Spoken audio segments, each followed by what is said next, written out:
ভারতের আহমেদাবাদে বিধ্বস্ত হওয়া লন্ডনগামী বোয়িংয়ের ফ্লাইটটি উড্ডয়নের ৩ সেকেন্ড পরেই এর জ্বালানি সরবরাহের সূঁচ বন্ধ হয়ে যায়। এতে জ্বালানি ইঞ্জিন বন্ধ হয়ে বিমানটি বিধ্বস্ত হয়। মর্মান্তিক বিমান দুর্ঘটনাটির বিষয়ে ভারতের এভিয়েশন তদন্তকারীরা আজ এই প্রতিবেদন প্রকাশ করেছে। বিধ্বস্ত বিমানটির ব্ল্যাক বক্স থেকে এসব তথ্য পাওয়া গেছে।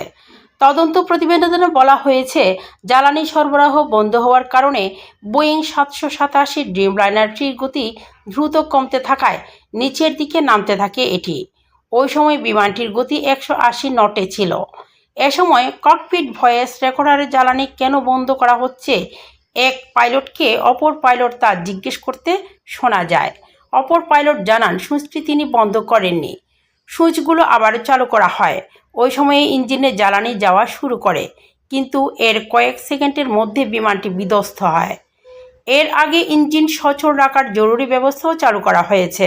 ভারতের আহমেদাবাদ থেকে লন্ডনগামী ফ্লাইটে সুইচটি কীভাবে কাট অফ পজিশনে উঠে গিয়েছিল তা প্রাথমিকভাবে প্রতিবেদনে বলা হয়নি।